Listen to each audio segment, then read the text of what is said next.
Hello everyone, this is Mike Heumann of G2M Research, and this is our multi-vendor webinar on AI, self-driving cars, and advanced storage.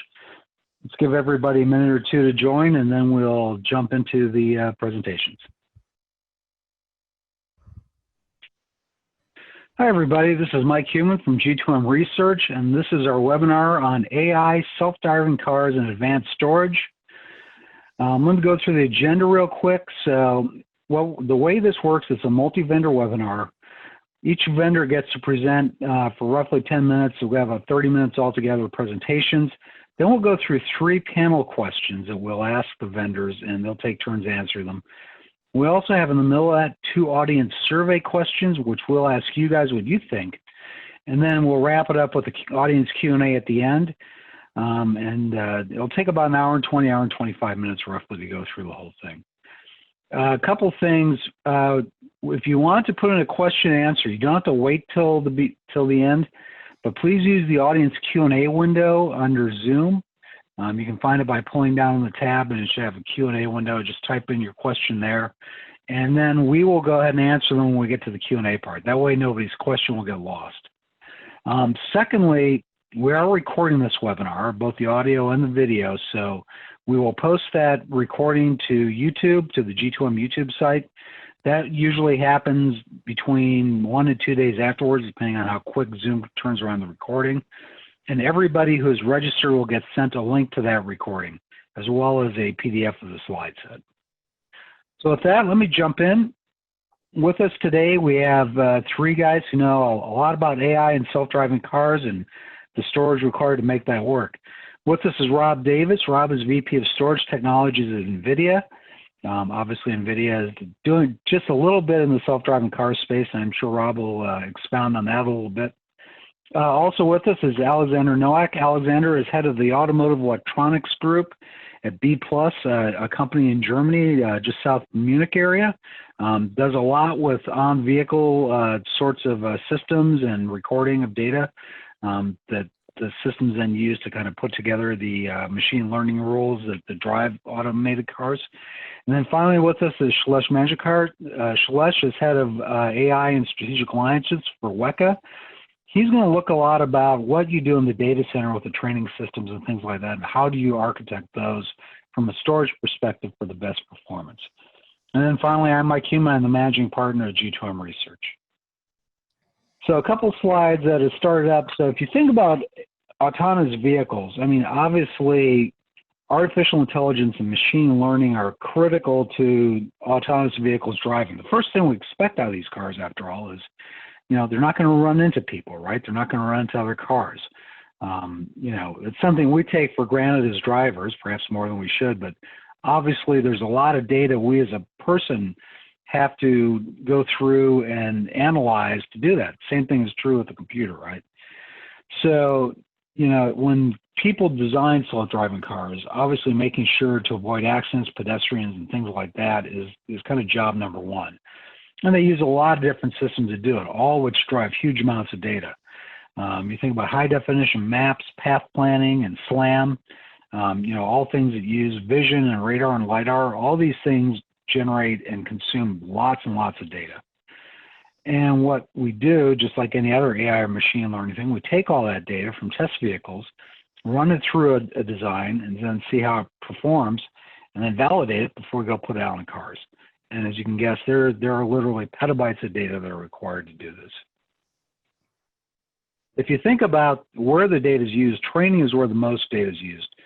And I'm sure our panelists will expand on this, but you know, the typical instrument in a car can generate over 30 terabytes of data per day in an 8-hour driving day, and I've seen numbers as high as 50 to 60 terabytes of data. So if you have 100 vehicles in your test fleet, you can generate, you know, hundreds of petabytes of data very easily from raw data. And even if you sample that data and pre-process it, you know, you're still looking at 100 terabytes to a petabyte of data, which you have to spread across all the compute nodes that are doing the training. And Shailesh, I'm sure, will talk more about that. But all that data is really important. And, you know, the thing is you know, we don't just train the car and then let it go, right? So even in production vehicles, there's still data collection going on. Obviously, we have to be selective in how much of that data we keep. If you look at Tesla themselves, there's been some articles about how some of their cars have run out of storage just because of this issue about the amount of data they collect. So as we go into this, we're going to hear from each of our panelists about how they deal with those things, what are some of the best practices, and you know, how do you make it all work. So with that, I'd like to turn over to Rob Davis. Rob, I'm going to pass you remote control right now. You should be controlling the screen. Thank you, Mike. And hello, everybody. Also, thank you, Mike and G2M, for inviting NVIDIA to participate in this exciting webinar on self-driving car storage solutions. Let me see if I can get this to advance here.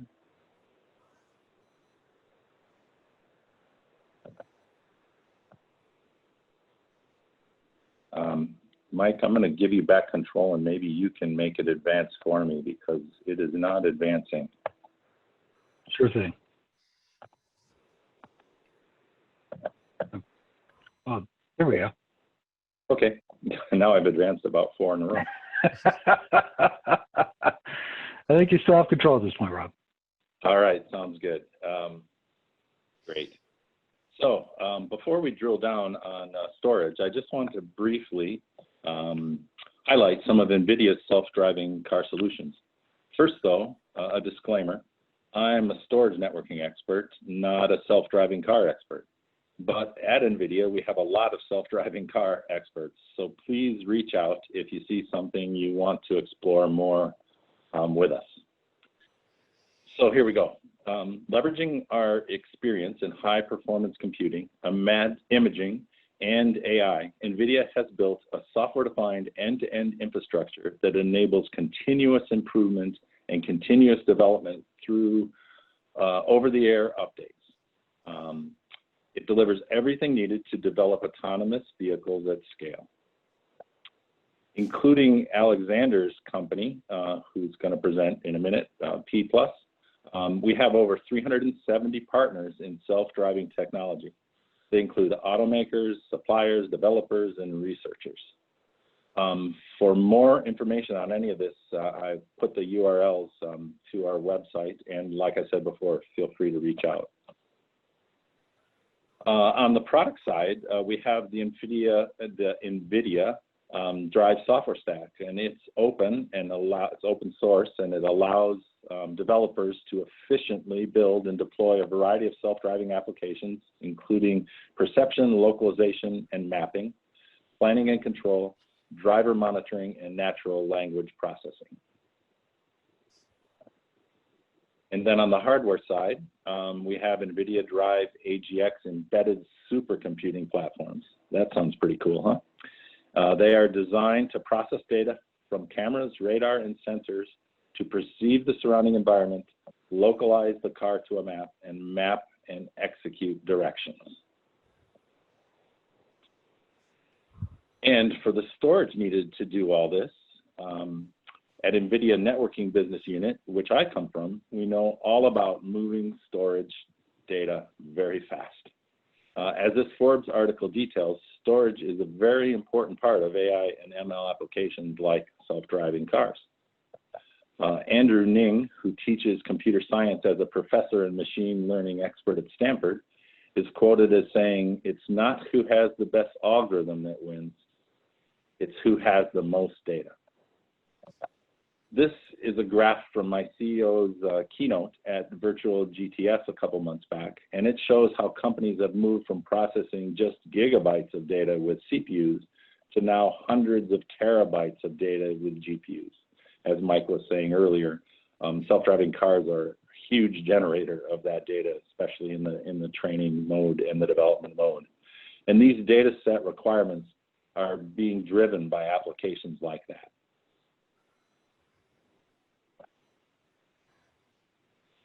So here's the kind of data center I'm familiar with designing storage networks for. And this is the data center that Alexander is designing his storage network for.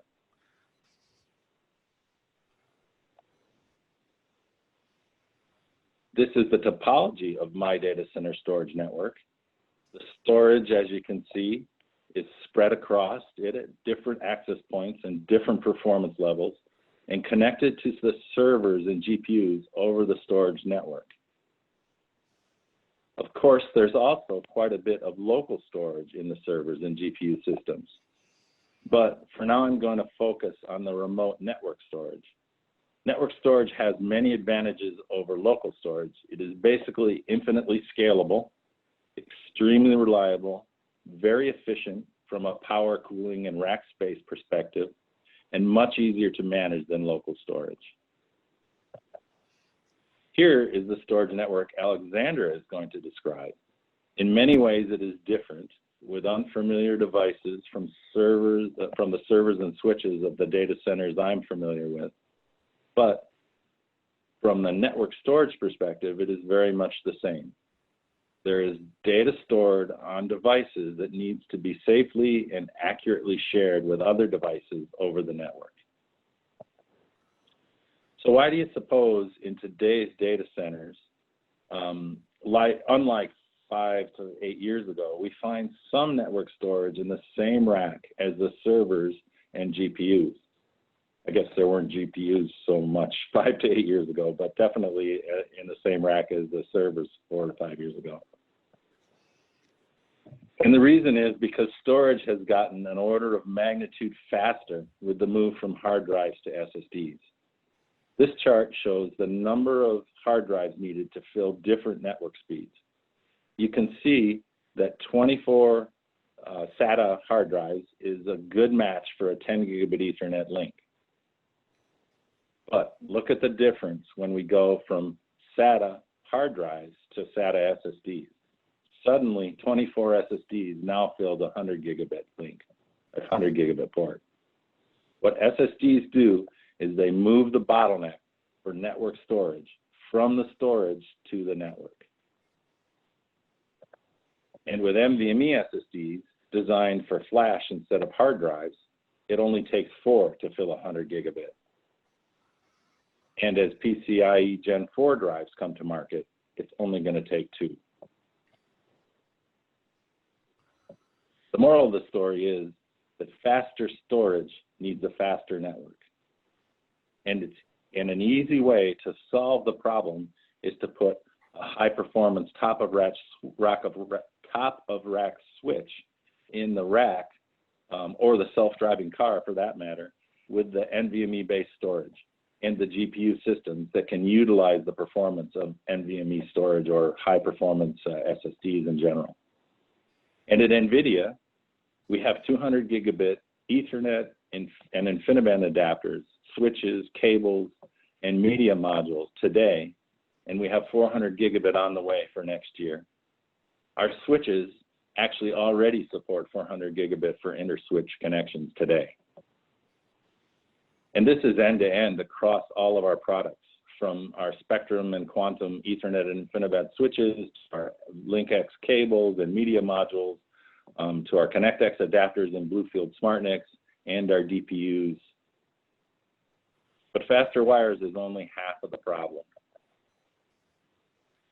We also need faster protocols. That's because as the storage media gets faster in comparison to the network hardware performance, we can't forget the efficiency of the protocols running that network, running on the network as well. This graph shows the relationship between the access time of the storage media and both the network hardware and the network protocols like NVMe over Fabric.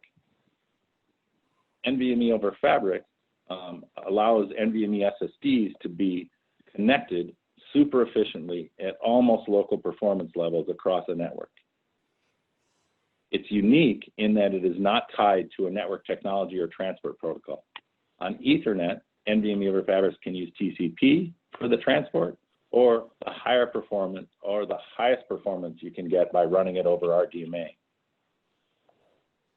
RDMA is the remote version of DMA, or direct memory access. This is the hardware engine inside the CPU that moves blocks of data around without having to sit in a CPU instruction loop, moving it one word at a time.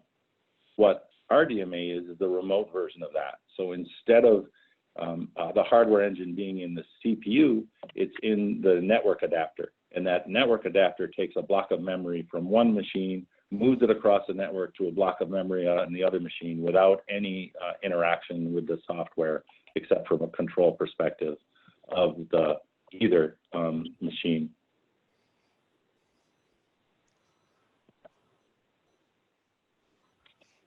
And with that, we're going to move from my data center to Alex's. Thanks a lot, Rob. Let me grab control back. Pass it to Alexander. Hold on a second, Alexander. All right, Alexander, you should have control at this point. Okay. Well, thank you very much, Mike. Thank you very much, Rob, for the introductory words around the technology. Well, thanks also for introducing myself. I'm the head of the Product Center Automotive Electronics here at B+. Well, just briefly, and I hope I got control on that now. Let's see, takes a while. Yeah, okay. Well, just briefly introducing B+ to you. B+ is a company which is based an hour east of Munich, just about a little to the southeast corner of Germany. We are 250 employees right now, mainly engineers, 24-year-old company, and dedicated towards, let's say, everything which is driving. Basically, we did a lot of development around ADAS and AD sensors and recording and visualization topics, as well as hardware solutions for customized applications in this sense, focused on autonomous driving, connected car, and control of mobile machines. Well, briefly jumping into that, the main majority of customers over here is tier 1 base and OEMs, but as well as that, some technology companies running into autonomous drive developments, as well as chip companies, which do some kind of pre-evaluation of sensors and things like that. Well, just looking into autonomous cars, there's a lot of things going on out there. I just put some pictures together in that sense. So mainly every OEM and every tier 1 on this planet, as well as I said, some technology companies are running or doing the race for autonomous driving. And looking into that in a more detailed way, once we look into one of the setups we have in a sample configuration over here in one of our cars, what is in common for all those kind of autonomous vehicles is cognitive sensors, which means radars, cameras, lidars, even ultrasonic is widely used in this sense. And looking into this specific configuration, I just put some numbers together. What does it mean? And Mike introduced a number of like 30 terabytes per day. Well, just calculating roughly the number of raw data being handled through that kind of example, we immediately run into 58 terabytes in an 8-hour shift.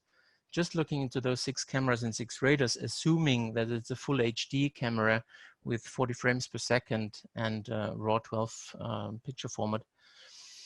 Well, and also on the chart, you can see the development of camera sensors, and this is not the end at the moment. We are in generation 6 right now. We started to develop camera sensors with our customers in 2000, so about 20 years now. And from that, we took a lot of experience into that field. Well, what happens now? Classically, we had some kind of, I call it classic algorithm development, but nowadays we talk more about data-driven development, about neural networks, artificial intelligence, machine learning, and all these kind of topics. And considering the fact that we do vehicle recording, there is some essential points we have to consider in that sense. We need to be very, very accurate in terms of data capturing, because the training data needs to be extremely accurate. I need to find out if I have some frame drops coming from the camera, if I considered every frame, every bit, every pixel which is there. And in the end, and this is what we saw in the previous 2 introductions over there, do I have enough training data? Do I have all the corner cases in place I need? Well, so the reliable data means for us the challenges we're facing with multiple sources of data. We need to consider the fact that we do have a time synchronization on all the sensors. So we have to be very accurate in time and sorted in that sense. Data must not be lost, so not any piece of the data should be lost on the way. And of course, if we have some kind of corrupt data, we have to mark that for analysis and for avoiding troubles during the training or replay or simulation. Well, just briefly going through what we see in the market and where we are based in. Well, looking into that, which is one of our, as we call it, validation round trips, we mainly focus on software and algorithm development in this case here, but there's a lot of ECU software happening out there. So once data is being transferred into the ECUs, of course, we have to run test drives with vehicles, as you have seen just before. Data capturing in these kind of test vehicles, so we don't talk about production vehicles right now, it's more like the test cases we have right now. We do a lot of storage inside the vehicle, and you have seen the kind of data center approach we have on that. So storing 58 terabytes of data per day, of course, this is only possible locally. However, we still use some connected services for pushing meta information or fleet management information into the cloud. But the majority of data basically is jumping into that lorry, which is just showing up there, and driving towards the premises of the customer, an ingest station, a data center, or whatever it is. This part we call analysis and simulation. Mainly we hand over data there coming from the test drives into processing chains, which you will see later in the next presentation coming from Shailesh in this case. Well, where a lot of tagging, labeling, and simulation is happening, just in order to find out relevant training data, and at the end find out corner cases for tests, which we call hill or sill tests at the end of the day, and where we go into this kind of loop and back from there to the software and algo development teams. Well, once we have done that, we'll basically have to do data recording, as I said, on test fleets, capturing real environmental data, chronologically ordered. We do some data processing inside the vehicle already to ensure data quality and to enrich data. In some cases, well, there's automated labeling or topics like that, live processing, things like that.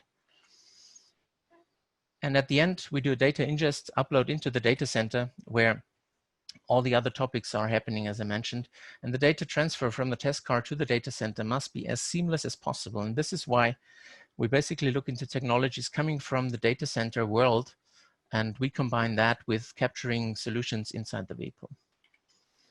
Well, standard setups, as you have seen right now, are more or less looking like that. We do have a set of sensors on the vehicle. We connect those sensors through any kind of measurement interfaces over here, just to convert raw data streams coming from the cameras into a switch, which is then time aware, of course. Time synchronization is happening there as well. Flashing it into the recorders and onto the drives, which sit on top of the recorders. So that's one of the setups we have. Radars are connected through CAN, LiDARs are connected through Gigabit Ethernet. We add connectivity devices just for the sake of having meta information in the cloud coming from the test vehicle. But we also do compute units inside the vehicle in order to address GPU demands, early prototyping, and things like that. And at the end of the day, everything should be combined in one central place for storing. This is why we add a product called MD Lake, which is using a lot of NVIDIA or Mellanox technology inside. And we basically look into topics which Rob just considered, RDMA coverage, as well as NVMe over fabrics. Well, of course, there's some software layer on top of that in order to use it. Well, specifically looking into this kind of devices which we have in common with touching the world in the data center, we do have server-grade products for in-vehicle GPU usage in that sense.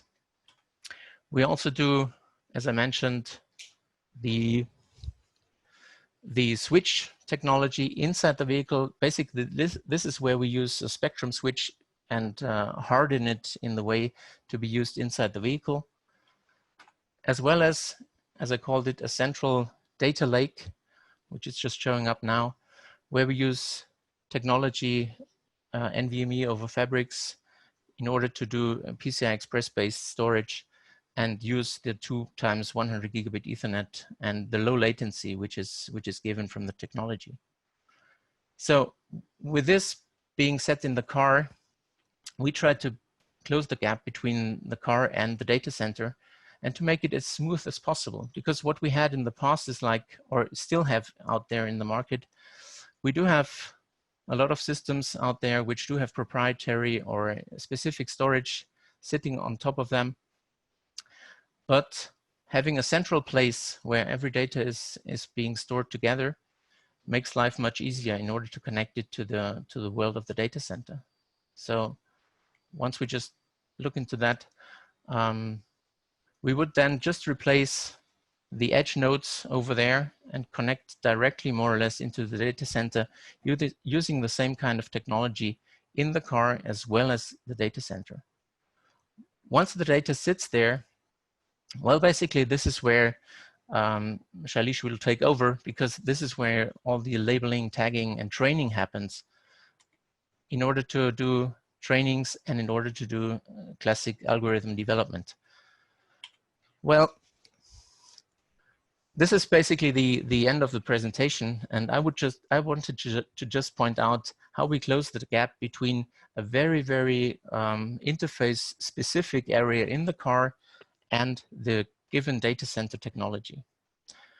And I'm looking forward to the questions coming up. I'm happy to answer them, and please get in touch with us. And I'm handing back now to Mike. Thank you, Alexander. That was great. And the third presenter is going to be Shailesh. Shailesh is from WEC.io, and he's going to talk a little bit about the data center side. Shailesh, you should have control of the screen now. Hey, thank you, Mike and Alex. Thank you, G2M, for inviting us for this webinar.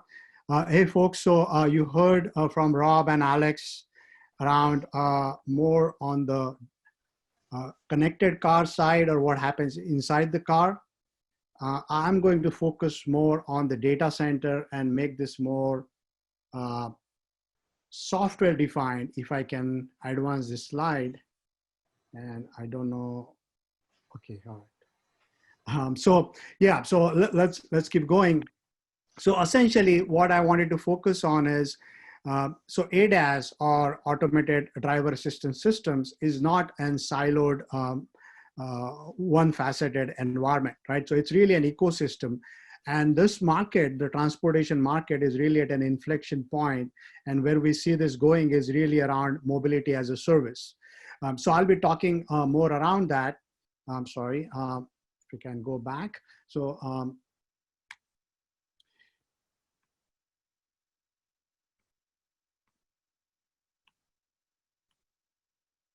okay.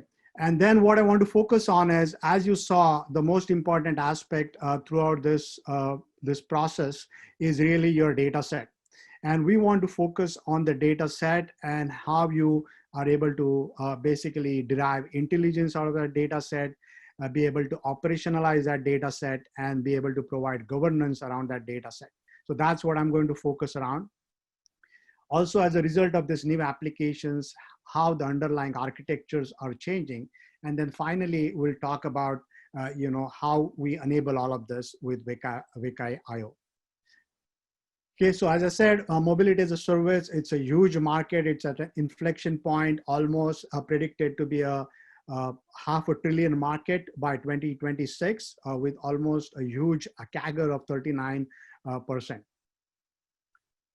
Okay, so as I said, this is really an ecosystem. If you look at mobility as a service stack, it starts from onboard sensors, it starts with intelligent manufacturing, encompasses connected cars, which is what happens inside the cars, which Alex, for the most part, talked about. Then there is also the autonomy piece, or the autonomous driver assistance system, which is what is garnering the most traction, right? Or you see mostly been written and read about.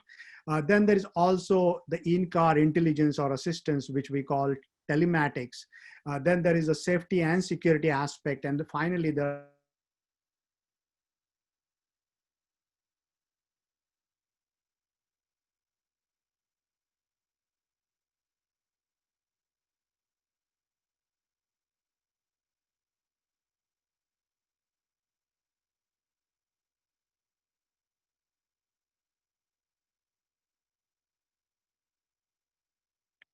Celeste, are you still there? I don't think I hear your audio anymore.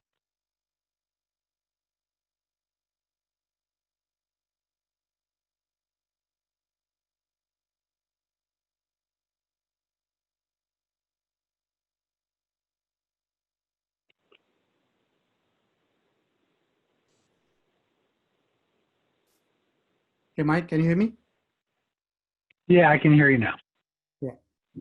Can you just keep moving forward? I'm having some trouble. Sure thing.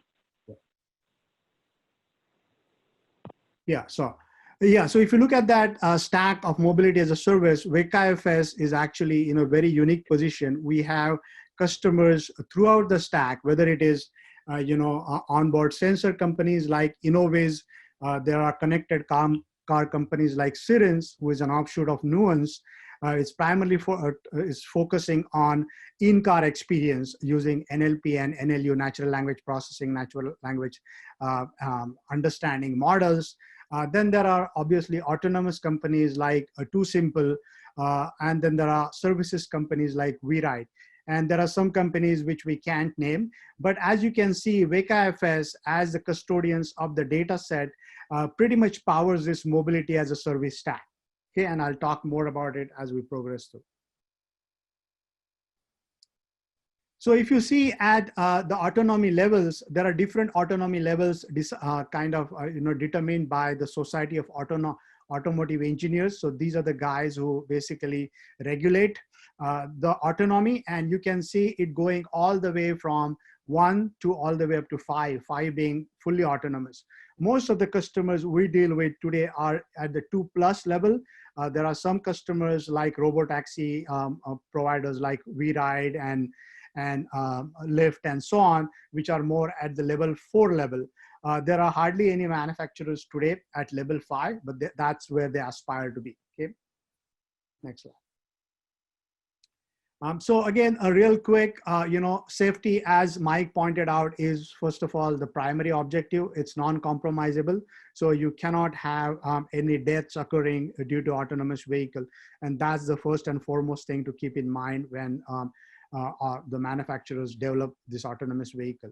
The second thing is, this is really all about the data, right? Which is what I'm going to focus on. However faster you have access to those data sets and however good your data sets are, that much accurate your training models or deep neural networks are going to be. So data becomes crucially important, and performance at scale becomes, in fact, even greater importance than anything else.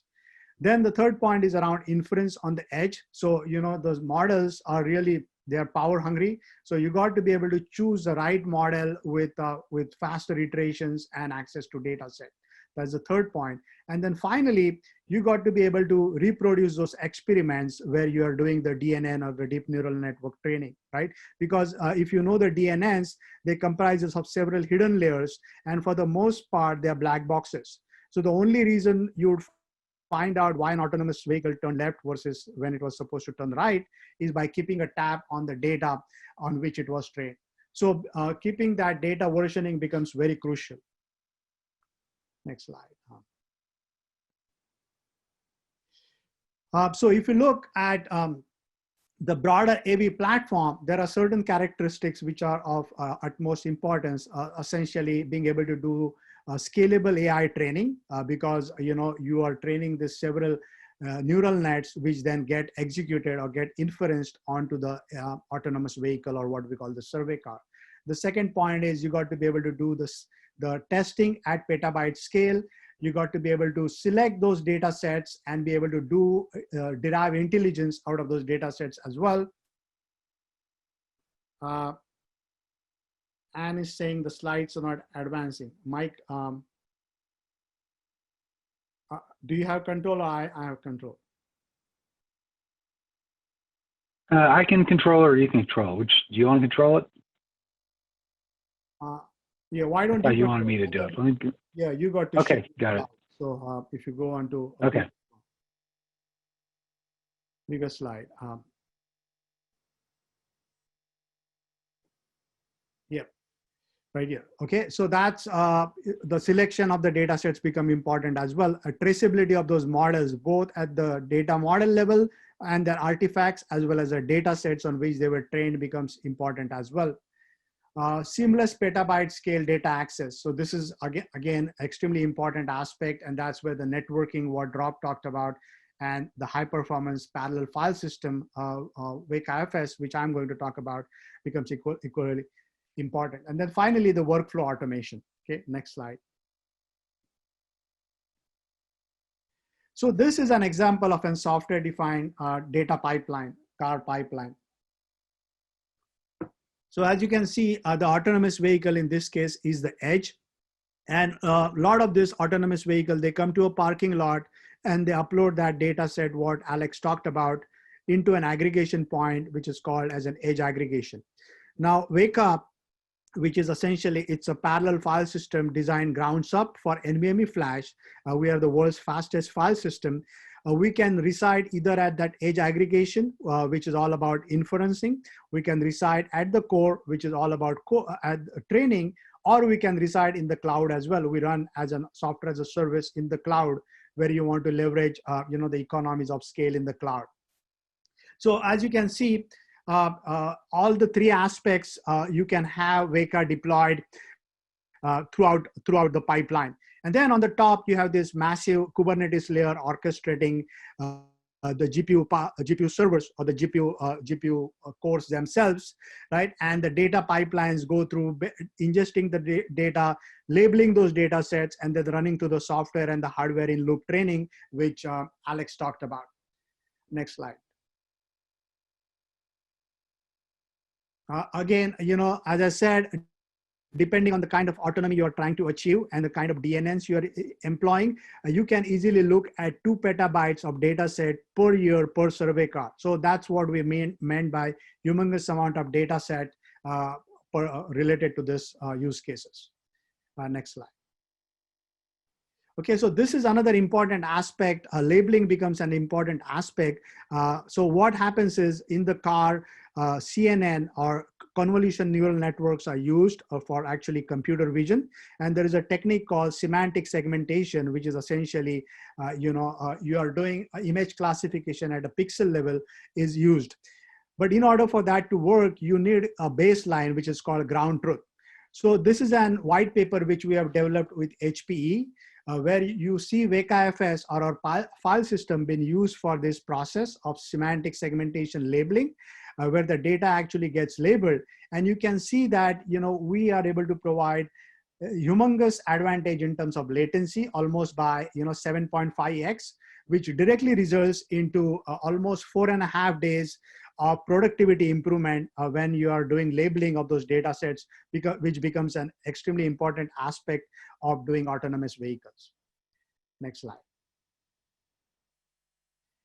Again, as we work through this mobility as a service stack, we are moving from computer vision use cases to NLP and NLU. As I said, we work with companies like Cerence. We use NLP NLU model for doing speech synthesis. They're looking at distracted drivers and so on and so forth. And these models are becoming a lot more complex with BERT and Megatron and so on. And as a result of that, the storage layer needs to be able to provide that kind of parallelism to match those data access patterns. Next slide.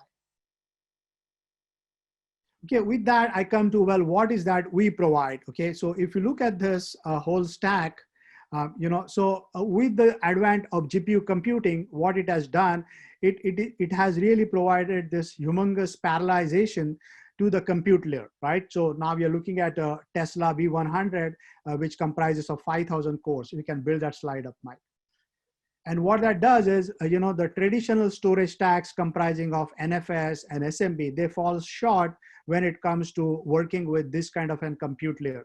So you really need an parallel file system, which is designed grounds up for that parallelism, which is what Weka FS is. Next slide. So this kind of shows you from a storage perspective, how does this data pipeline look like? So when you are ingesting data, it's all about massive write throughput. When you're doing labeling, it's all about random read write of that data set. When you're doing training, it's all about massive reads.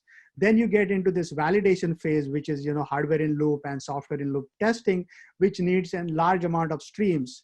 Then you come to inferencing, which is all about low latency. And then you get into the data management aspects of those data set. And if you can build that slide up, Mike. And then if you look at the traditional storage stacks, they fall short in servicing this pipeline because they are optimized for the most part for one kind of workload. Weka FS is very unique in that sense that we are able to support very effectively mixed workloads. So we have massive ingest, we have massive read bandwidth, we have massive mixed workload capabilities, and plus our data management capabilities. Plus we work with advanced technologies like NVIDIA's GPU direct storage, which I'll talk about in a minute as well. Next slide, Mike. Okay, so the new approach, so this is what we do. We essentially work with our ecosystem partners and provide an end-to-end stack, obviously storage being at the heart of it, but we also work with GPU servers, Kubernetes, and accelerated libraries to be able to provide you an end-to-end stack so it becomes easier to access. Next slide, Mike. So this is how a typical Weka deployment will look like. This is a completely Kubernetes orchestrated stack. If you build that up, Mike. Okay, and we provide you a lot of deployment on how you want to deploy the file system. You can go directly onto the GPU servers. You can have a dedicated storage layer, or you can have a cloud layer. Okay, next slide, Mike. Okay, so these are some of the benchmark results. So we worked with HPE with 4 of the Apollo 6500 servers to provide, if you see this ResNet results, so the highest performance images per second with ResNet 50 with 4 of this Apollo servers. Next slide, Mike. The next slide talks about NVIDIA's DGX. So we are able to showcase almost 120 images per second with NVIDIA 9 DGX parts. Next slide, Mike. So what all of this does is it reduces the epoch times or the training times, if you can build that slide up, Mike, by almost 80% for this particular customer who was able to take their training times from 2 weeks all the way up to 4 hours. And that results directly into the top line and bottom line savings, almost $1 million savings for him for this particular customer. Next slide. Another aspect which is important is what we call responsible AI. And again, keeping a tab on those data sets become extremely important. So we are able to provide the data versioning capabilities in addition to the highest performance. We are able to provide you security for those data sets, end-to-end security, whether you're doing in-flight or at rest. And we are able to provide you hybrid workflows if you want to leverage the cloud as relevant. Next slide, Mike. Okay, and this is GPU direct storage. This is a next generation technology from NVIDIA. We are an NVIDIA partner. And with this particular technology, we are able to feed data directly into the GPU memory and be able to showcase almost 82 gigabytes of throughput to a single GPU server. Okay, and that's humongous. That's almost an 75x improvement over NFS-based storage system. And that's absolutely critical when it comes to the data access part aspect of what we talked about. Next slide. Mike, I had 2 more slides. Lots of small files. So this is all about, AI/ML is all about experimentation. So your file system needs to be able to support lots of small files, which is what Weka is really good at. Next slide, Mike. Yeah. Okay, and then I come to my final slide. So this is, we have marquee customers. And again, as I said, some of them we can publicly name, which are shown here.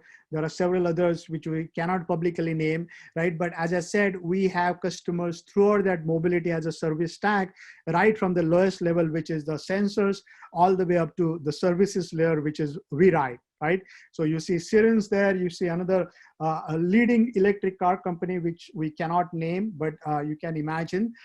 Then there is TuSimple, which is an autonomous truck manufacturer. WeRide, which is a mobility services company, and Innoviz, which is actually a LiDAR manufacturer company. Okay, and that's when we say we power the mobility as a service stack. Next slide, Mike. I think that's the end of my presentation. And hopefully that gave you an insight into all the three aspects of mobility as a service. Excellent. Thanks a lot, Shailesh. Okay, guys, we're going to jump into the panel questions and the audience surveys.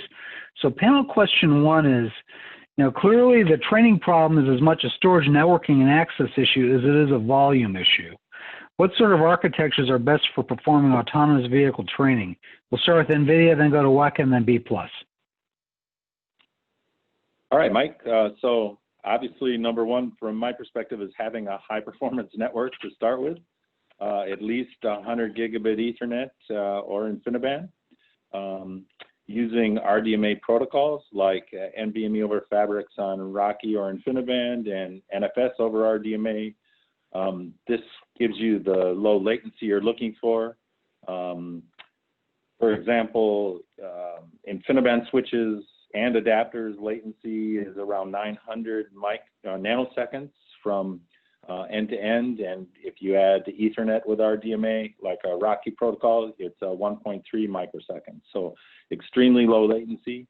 And then finally, using the new NVIDIA GPU Direct Storage that Shailesh talked about, and this is a super boost to performance because unlike the current interfaces for either file or block into a GPU system, the data then is managed by the host processor. So in a DGX, for example, there's a Intel processor that's running a software stack, a networking software stack that's moving either the block data or the file data through the host memory, that host processor's memory, and into the GPU memory.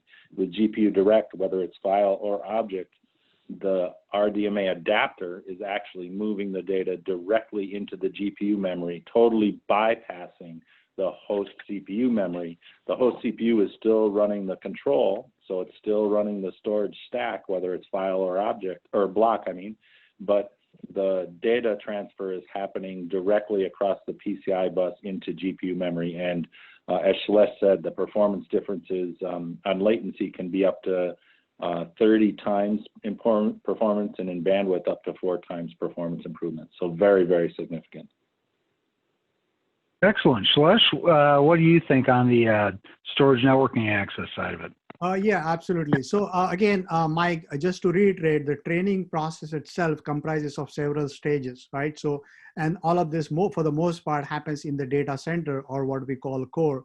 So you are ingesting the data, you are labeling that data set using semantic segmentation, you are training those deep neural networks, you are essentially validating that, which Alex talked about with hardware in loop and software in loop training, and then you send it back for inferencing and so on. And then you also have to maintain those data sets. So it's a lot to do with data, what happens in terms of for training at the core or at the data set. So you absolutely need an storage layer which can cater to all of these separate storage requirements. Otherwise, you end up into storage silos, which results into delayed time to insights, right? Which you absolutely don't want. So first and foremost, you need to have a storage layer which can cater to all of these requirements, provide you high performance and throughput at the lowest latency possible. And then also you need to leverage the next generation networking techniques, what Rob talked about, like GPU Direct Storage. So we are a NVIDIA partner, part of this program, GPU Direct Storage program. And as I said, we are able to showcase 82 gigabytes of throughput never heard of before in the CPU land or the traditional networking land, right?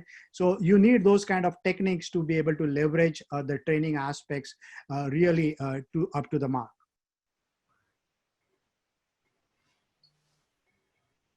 Thanks, Shailesh. And Alexander, do you have anything else to add to this one? Well, from my perspective, as I indicated in the presentation, we are not so much in the training itself. This is more the topic for Shailesh and also for Rob's part in this game. However, looking into the presentation we had, the storage networking and covering the storage demands inside the vehicle as well as the time criticality in terms of time synchronization of all the sensors, is the essence part we see from our perspective as being the basis for a proper training at the end of the day. And this is why we focus a lot on using the same kind of technology as Rob indicated, using RDMA or RoCE technology inside the vehicle. And as I said, building the bridge between the test vehicle, which is very, very kind of interface specific, to a world which is very dynamic in terms of low latency and high data throughput. Excellent. Good data makes for good training, certainly. There's no doubt about that. Right. Okay, with that, we'll jump to audience survey question 1. I'm going to launch the polling. You should see something pop up on your screens. It looks like this. You can go ahead and fill this in. We'll give you about 2 minutes to fill it in, and you should be able to do that through your pull-down menu at the top of your screen. And while that's happening, let's go ahead and jump to panel question 2. This one will be led off by B+, then by WECA, then by NVIDIA. And the question is, test vehicles have many of the same data storage challenges that training configurations do. What storage architectures and technologies work well for these applications? Kind of set that one up for you, Alexander, so go ahead and take off. Yeah, thank you very much, Mike. Well, also as indicated in the presentation, the main topic in nowadays vehicles, if you look across the world of tier 1 and OEM bases over here in Europe and the same in the US, we see a lot of proprietary standards in terms of handling data inside the vehicle, and a lot of interface topics into the edge data center. Also there having a proprietary format to really copy data from a drive which sits in the vehicle into the world of the data center. This is why I think it's essential to really focus on technology which gives you the ability to have a fast upload into the data center, do a fast ingest, and a reliable and low latency capturing within the vehicle. And this is what I pointed out with the most significant benefit of that would be a central storage place using NVMe Fabrics technology. Excellent. Shailesh, do you have anything to add to this discussion? Yeah, absolutely. So essentially what matters really is, what we call edge to core to cloud kind of a pipeline, and they really need to work in tandem. So what Alex was describing was, so there is an edge endpoint, which is the autonomous vehicle itself. And then there is an edge aggregation point where, all of this autonomous vehicles or survey cars come to a parking lot, they upload all of those data sets into an edge aggregation point. There probably could be some kind of ETL processing happening there. And then that data needs to seamlessly move to the core or to the data center for training purposes, for validation and so on, and then move to the cloud as relevant, right? So all of this needs to work in tandem, needs to have, and again, a storage layer which can seamlessly be able to view those 3 aspects, whether you're doing it at the edge, at the core, or the cloud together. And that's a very important aspect of the whole autonomous development process. And Rob, what does NVIDIA have to say about this one?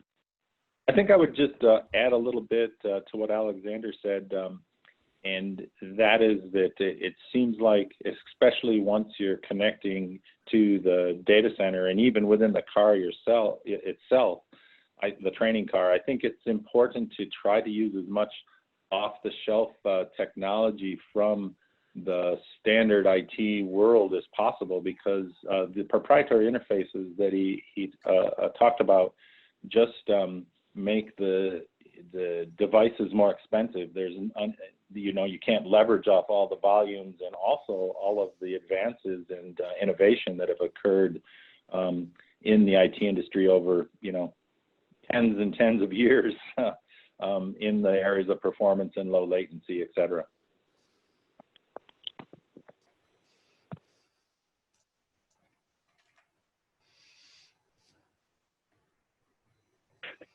No, I agree. I think that's absolutely true. And I think as we see cars become more and more computerized, or as Tesla would say their data centers on wheels. I think you'll see more of our, what we would consider standard technology from the data center fitting into that space.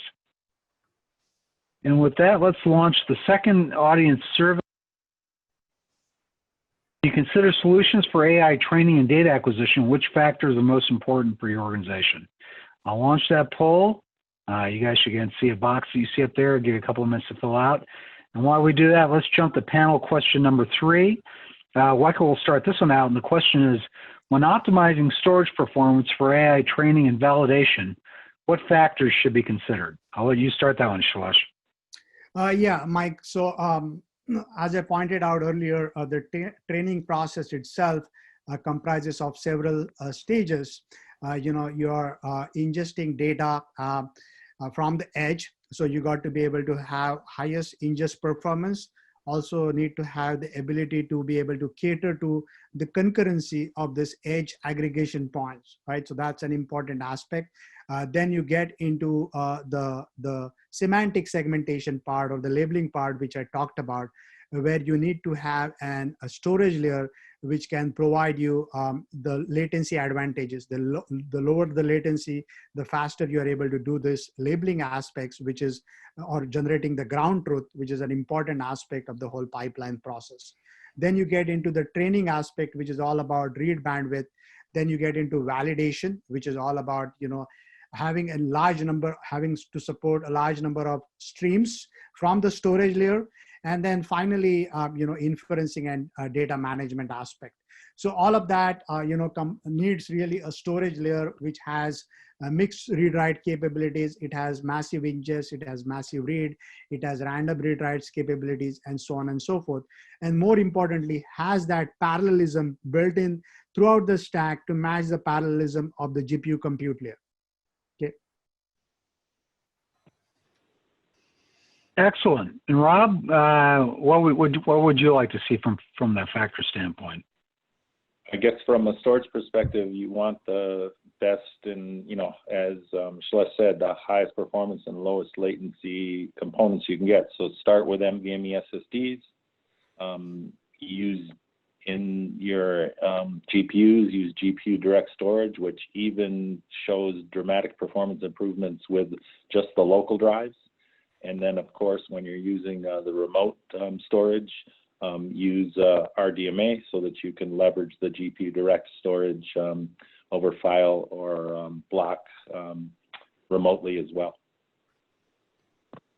Excellent. And Alexander, do you want to add anything to this discussion? Yeah, certainly. I would also add something there. Well, basically, yes, the performance is the requirement we have inside the vehicle as well, and also in the processing chain, which happens on the data center side at that point. What we focus on in these kind of areas is an intelligent logging approach or intelligent recording approach, not considering every bit and piece which is in the data, but just capturing relevant data for the training at the end of the day, which reduces a lot the complexity on the data center side. Of course, it increases a little bit the complexity in the car, but the tendency should be to really look into capture exactly what you require for the training rather than just massive data.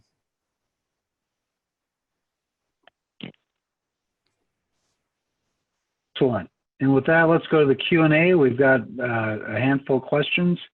I'll read these off to you guys, and then feel free to jump in on anyone they have. The first one I'll try to give an answer to, and the question is, Tesla says they are using their fleet of over 1 million vehicles to provide continual testing information. You seem to indicate that it has to be a separate testing process outside of real-time capture. Please respond. I think what we're saying there is that the two statements aren't dissimilar. The testing itself, the testing data acquisition can happen from data that is in the vehicle. As with any AI problem, you're trying to build up a large data set that you use both for training and then also for testing. But the testing itself generally happens outside the vehicle. I suppose some would, in this case, probably happen while the vehicle's in a controlled environment as well. Alexander, do you want to throw anything more into that one? Well, the point is really to distinguish in between the as you said, the series production vehicle, as Tesla is using it, pushing a lot of data into their kind of system. Considering also the fact that a lot of data acquisition is happening out there on the test vehicle side, just for the sake of further developments in that end, which is a much wider space in this area. Excellent. Okay, question number 2. And this one is, hi, I did not hear anything about automotive Ethernet and its use in the car to attach storage and imagers to each other, I assume is what the question meant. Yeah. Why don't we start with you, Alexander, and then we can jump to Rob and then to Shailesh. Okay. Well, yes, automotive Ethernet is a technology being widely used inside the cars for the communication in series production vehicles. You're completely right. The first to really use that inside the vehicle was to combine a surround view camera system with the head unit. And this is widely used in the car. And we do see changes from 100 megabit to 1 gigabit and even looking to 10 gigabit automotive Ethernet technology. However, considering the fact that we need like terabytes of data being pushed through the test cars, as I have indicated over there, that's a different story from using automotive Ethernet in series production. And this is exactly the separation we have. However, we still use Ethernet technology for doing all the capturing, as you've seen in the architecture of the vehicle I showed as an example. So yes, there has to be a distinguish between series production use, automotive Ethernet, and test car use for storage and imagers in the very early stage of a development. Excellent. Rob, do you have anything more from NVIDIA's perspective on automotive Ethernet or from the networking perspective? Well, automotive Ethernet is basically designed to be able to use much lower cost cabling. And so to get to the, it doesn't need shielded cables and optics and things that we need at 400 gigabits, for example. So what I think is an issue going forward is as the bandwidth requirements that Alexander was talking about become more and more important with the autonomous vehicles, because remember, automotive Ethernet was designed for standard vehicles, that it's going to be harder and harder to maintain that. And it could be that just regular Ethernet becomes more dominant inside the autonomous car in the future. Excellent. That kind of leads to, I'm going to jump around a little bit to the last question we got, and then I'll jump back to the one before that. And that is, how much data can 82 gigabits per second support? Aren't some training data sets in petabyte range, therefore needing 1,000 gigabits of bandwidth? Why don't we start with you, Rob, on that one? And we can jump to Shailesh next, and then Alexander. I think it's more a Shailesh question, but just think about it. Sure. Okay. Much bigger data sets than the 82 gigabytes per second, but it doesn't take very long at 82 gigabytes per second to move even petabytes. Yeah, and that's absolutely correct, right? So 82 gigabytes is actually the throughput of the pipe, right? So that's the pipe you have, and it's a magnitude of order faster than today's existing technologies, right? Which can provide you about 2 gigabytes or so with NFS, okay? So there's almost a 75x improvement, and it shouldn't take too long for those petabytes. Again, all of that data is not read at the same time. It's periodically read, only data which is relevant needed for that particular training, okay? And then also, Mike, I would like to kind of address the first question, add a little context to that Tesla question, which was asked about autonomous Absolutely. vehicles. Yeah. So yeah, I mean, on a high level, I just wanted to explain the process. So the autonomous development process comprises of two parts. One is what we call the inference itself, and that inference actually happens in the autonomous car. That means a deep neural network is actually executed in the car. It's taking actions, all the data coming from those sensors, whether it is computer vision cameras, LiDARs, radars. There is somebody taking action on those data sets. That's what we call inference. And in order for that inference to happen, those deep neural networks have to be, before the inference, have to be trained, and the training happens in the data center. So that previous question, which was, hey, why is Tesla saying that there is continuous testing happening? So that continuous approach pertains to the inference part of it. And nevertheless, in order for an inference to happen, they have to be trained before in the data center. So training happens in the data center, inference happens at the connected car. Back to you, Mike. Very well put. I think that really explained it well. Okay, and the next question we have is, what are the typical workload characteristics that are ingested and stored in self-driving car storage? Well, Alexander, do you want to start with that? If I may, yes, Mike. Well, typically, we, considering the fact that we have plenty of sensors and the resolution of those sensors is picking up quite well through the last years and developing further in this sense.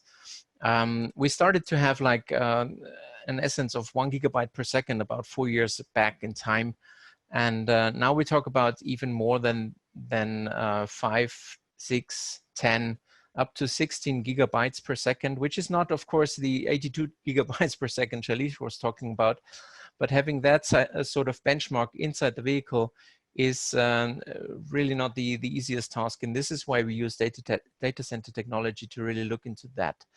Also considering the ingest, at the end of the day, we had customers, or we have customers out there using some sort of low cost HDDs to carry data around. And of course, having this as an ingest, it takes a really long time to really offload that into the data centers. And this is why we also look into more like SSD space, and as you have shown it in the presentation earlier. Excellent. Rob or Shailesh, do you want to add anything to this one? Not from my side. I think Alexander covered it. Yeah, well, the only other thing is, so just keep in mind, there are several sensors, several different kind of sensors, and they produce different data types, right? So there are computer vision sensors, which are cameras, there are LiDARs, there are radars. There are also now, as I said, in connected cars, there are sensors for NLP and NLU, what we call natural language processing, natural language understanding. So each of those data types have different characteristics. It pertains to, voice, video, audio, those kind of things. And obviously you need storage technologies to cater to all of those data types, but also the ability to be able to execute on those data types, right? So there are different DNNs, or deep neural networks. CNN, for example, convolution neural networks, is good for computer vision problems.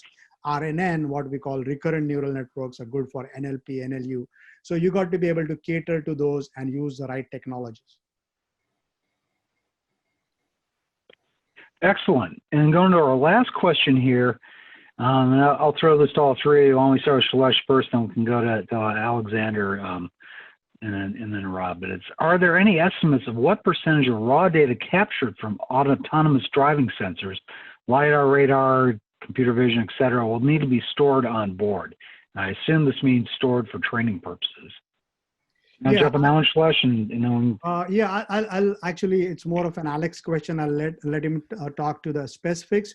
All I would say is, all of this data which is coming from the sensors is very, it is really very valuable, right? So typically companies don't tend to throw out this data because they have to go through a lot of this process to be able to collect this data, either drive those survey cars several million and billions of miles, or use that data in the data center for hardware in loop and software in loop training. So that data is extremely valuable, and we have not seen customers throwing away those data sets. But I'll let Alex answer the specifics of it. Yeah, so I guess Alex is probably more of a question, how do you try to get as much data as you can, right? Well, yeah, the point is, I fully agree with Shailesh. We did not have any customer really deleting something which he really spent a lot of money on doing test drives. And we also need to consider two things. One thing is that during the test drive and during the capturing of drive scenes, let's say, any kind of data which happens at the same time, and this is why a chronological synchronization or time synchronization of all the sensors is essential in this sense. You want to understand the whole story. You want to understand if the pedestrian which is crossing the road is being captured by the camera properly and cross-check it with the LiDAR and maybe also the radar in that specific scene. And this is why you want to store all the data in parallel for this specific area. But looking into sort of serious production autonomous cars, the story, of course, comes up whether or not a data recorder will be sort of a rule for autonomous vehicles in the end, as we've seen it in flights, of course, or in planes. And this is another story. There we will most likely see some kind of accident logging at the end of the day. And also there, of course, the whole story, like LiDAR, radar, camera, maybe also a passenger camera, which is looking at the driver or the one who sits on the driver's seat in this way, will be there to be captured. And this is why we have a huge demand of bandwidth requirements, as well as some storage requirements, of course, separating test vehicles with a lot of data with serious production where you only are interested in the scene which happened just prior to an accident. Yeah, that certainly is true. There's certainly, if you look at a lot of the systems, they record the last 30 or 40 seconds, and that's kind of what they worry about. It's kind of similar to what happens in other solutions. Okay, we have one more question, then we're going to wrap it up. And this question is, does LiDAR use more or less data generated compared with cameras and radar? Or another way, what is the relative requirement of all three as one dominant? I'll start with you, Alexander, and then we can jump to Shailesh. Well, considering the fact of what I showed in the presentation, we only look into raw data. So we basically consider a camera imager with the full resolution, with the full pixel depth, with the full frames per second, and a LiDAR which is usually pre-processing data a lot more than a specific raw camera. And also the radar, of course, it certainly depends on the amount of data coming from the front end. What we have seen as requirements is that cameras really drive a lot the bandwidth requirements, followed by radar. And at the end of the day, most of the LiDARs which are used inside those kind of vehicles are more like reference sensors which speak, so to say, through standard Ethernet, and the majority of data really comes from camera and radar. But of course, we have to consider LiDAR, and at the development stage of the LiDAR sensor, when you consider the raw information coming from the LiDAR, this also, of course, drives bandwidth demands. Excellent. Well, again, thank you, everybody, for joining our webinar. Thanks, Rob and Shailesh and Alexander, for being sponsors of our webinar and participating as panelists. As I said at the beginning of the webinar, we're recording this. We'll make that recording available to all registrants. We'll send you a link in the next 2 days with a link to the recording on our YouTube site, as well as a copy of the slides. So with that, thank you, everybody, and have a great day. Thanks, Mike. You. Thank you all. Thank you very much. Bye.